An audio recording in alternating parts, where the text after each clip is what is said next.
Welcome team, it is time for the live Q&A, and if you're joining me here for the first time, my name is Kam Dovedi. I'm the founder of Premier Property, an investor and developer, and because this is what I do, this is what I love to do, it's my passion, I want to share with you how you can make property work, and it's about answering questions. So if you're watching this on YouTube, do feel free to subscribe to our channel, and you can do that by clicking on that bell icon and also pressing the button subscribe so you can watch this every week. And I do want to hear comments from you, please.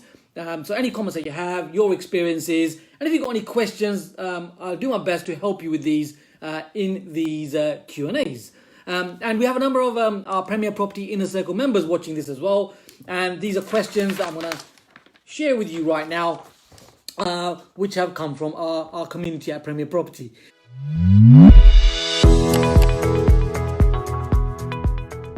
So let's jump into the first one, and it's one of our regulars, Palashi. I love the fact that you're here every week so far. It's excellent. So Palashi is asking, she's saying, I've come across properties which are being sold by banks or companies, which are potential deals, but the estate agents mentioned that once the offer is accepted, they would still continue to have viewings. What are the tactics or strategies that can be used to make sure that the properties come to us, even though the viewings are being carried on? I like how you're digging there deeper, Plashy. So what I'm understanding here is that you're looking really at repossessions. So properties are being sold by asset managers, large banks, and so on. Now, the thing with the repossessions is that it has to be transparent.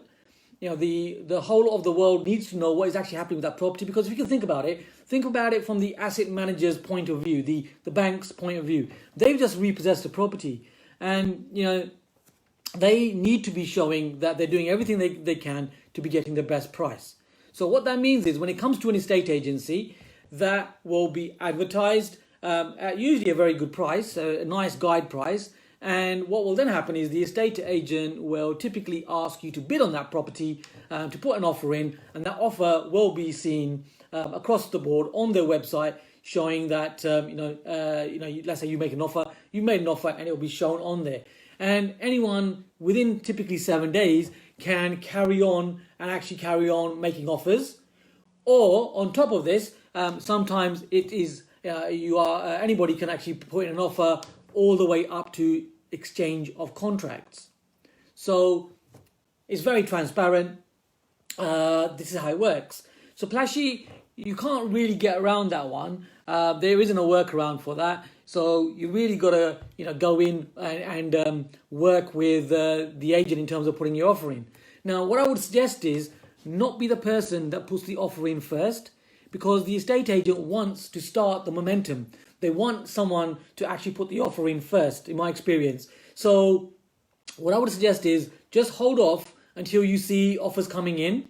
And what you can do is, you can be quite strategic with this. So let's say there's an offer gone in and it's been on the website for the 6 days. Then you can come in on the 6th or the 7th day and say, look, you know what, I'm willing to put in a higher bid, and this is my bid. Now, that's one way you can do it. But what you may find is someone else comes in and bids even higher. So there is a probability in this. It is a game of probability to get really good deals like we do at Premier Property. And you can do this, but just keep that in mind. So you just keep making offers, keep doing viewings, and what you'll find is most of those you won't get, but the good ones you will actually get. And like I've said a couple of times now, write this word down. It's a matter of probability, but it's a calculated probability in your favor. So that's one way you can do this. Hopefully I've explained the process as well, how the process works. But there is a deeper point that you can actually do, which I'm going to share with you right now, where you can actually snipe that repossession deal. You can actually get it before anybody else. And you're watching this. If you haven't subscribed yet, you can subscribe. You can do that right now. Click on that bell icon and subscribe if you're watching this on YouTube. So what can you do? Well, let's go deeper together. So you ask the estate agent a very simple question, and that is, Mr. Estate Agent, Madam Estate Agent, are you in control of this sale? Are you in control of this sale? Very simple, easy statement. Feel free to write this down. Feel free to use this Now, you said one sentence. However, what you've shown the estate agent is your depth of experience. Because whether you're new or whether you are experienced doesn't really matter. By just saying that one statement, what you've actually said to the estate agent is, do you have a rapport with that specific asset management company? Can you negotiate with them on my behalf? Are you able to put an offer in where you can actually get them to accept it because of your relationship and the type of asset manager that it is? That's what you've said. And in 8 out of 10 cases, what you'll find is that will be, sorry, no, I'm not in control. But typically in 2 out of every 10, you'll find that they'll say yes. And they'll smile and they'll understand the depth of your property investing. Hoping you're liking these Q&As. And by doing that, you can actually get fast ahead in front of the queue where you get your offer accepted. Plashy, hope that answers that question there. Again, a great question. So keep the questions coming. I'm loving it. And like I mentioned, if you're watching this on YouTube, feel free to ask your questions. I will do my best to help you with these questions. Okay, next up we got Cien. Cien is asking, so London investor. She's saying a property valued and offered at a price of 395. Surveyor's reports come back where the potential reinstatement value or cost is estimated at £190,000. Nothing is in the immediate attention. Do I send in the contractor or do you just forget about it? So, Cien, I think all we need here is a little bit of clarity. And what you're finding in property investing, it really is, just, millimeters of getting it right in the right direction. You go in the wrong direction, you get it wrong, you put it into the right direction, you get it right, and it's millimeters of difference. It's just little pivotal changes that make the whole difference, and I'm going to explain this to you right now. So what I'm understanding by your question as I read it is the reinstatement value. So reinstatement value is literally if the house had to be rebuilt for insurance purposes, there needs to be a reinstatement value, how much it would cost to build that property again. And that's what they put there. That's what I'm understanding from your question. So they're asking for a reinstatement value. They put a reinstatement value of £190,000, which means, God forbid if there was a fire or something happened to the property, you had to rebuild it. That rebuild reinstatement value is £190,000.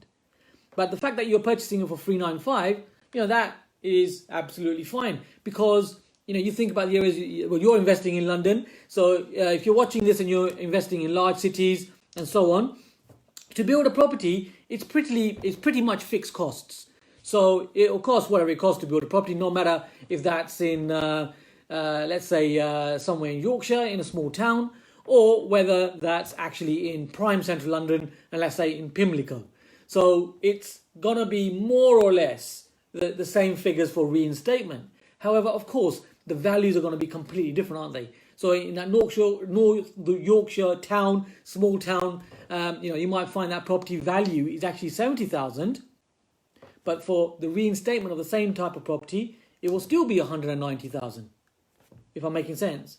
And then bringing it back into London, that could be 395,000, as you're quoting, yet the reinstatement value, it will be the same type of property. So if it's the same property, like you got in Yorkshire, like you got in London, same type, let's say it's just an example, it's a mid-terrace 2-bedroom house, for example, just the fact that they're in different locations will give you the different values of what the value of the actual asset is. However, in terms of reinstatement, they can be more or less exactly the same. Hope that makes sense. So if you're liking these questions, team here, you're watching this right now, feel free to give me a quick wave or send in your emoji. If you're liking the answers, if you're liking the depth of this, feel free to do that. And if you're watching this on YouTube, similarly, feel free to like, it just makes it worthwhile. I like the fact that you're enjoying these videos and I'll do more of them. Yeah. So if you are enjoying them, feel free to, come on in and I love your support. That'd be brilliant. So we've answered Plash's question, we answered Sian's question, and I'm going to now share with you another question that we've got here. Here it says Premier Property Inner Circle member. Doesn't actually say who this is. You know who you are, PPIC member. So what this is asking is, so what's being asked? So I'll just read it out. I would like to ask about 2 of the seller's replies in the property form. Okay, so purchasing a property, so there seems to be a form, the seller's form, of course.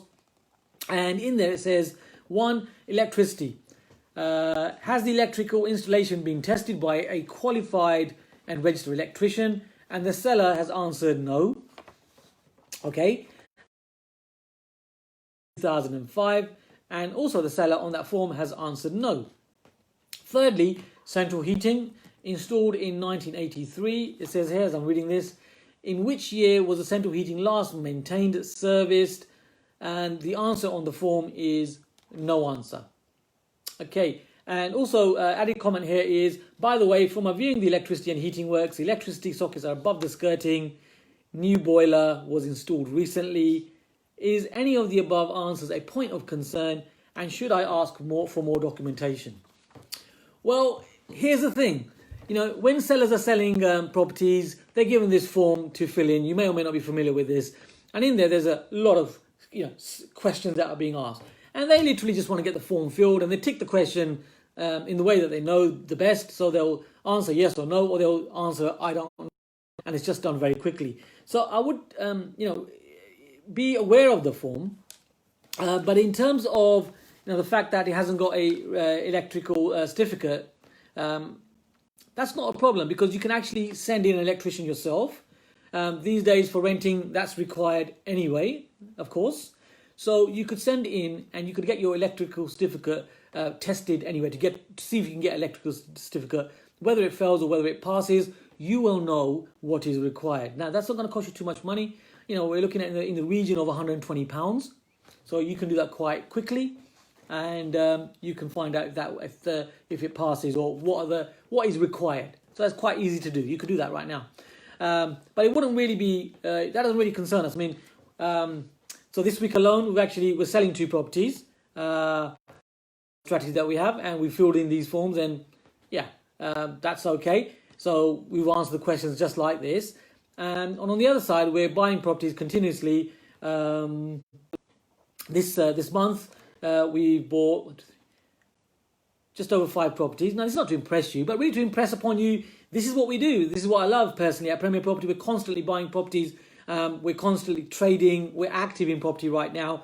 And my point is that the form, you take it with a pinch of salt, really. There's basic information on there. But electrical certificate, like I say, you can get it tested yourself. And in terms of the central heating, now, you've done trainings with me anyway, and you know how to check for these things, and seems like you have. So if the central heating boiler seems like it's okay, you can have a little double check-in by a gas safety engineer. You could invite a gas safety engineer to come along and just have a little check-in with you. Or you could have a gas safety done. So whether that fails or passes, you will know where you are with the boiler. So that's something that you can decide to do. And in that way, you'll know what needs changing. So the property form is very basic.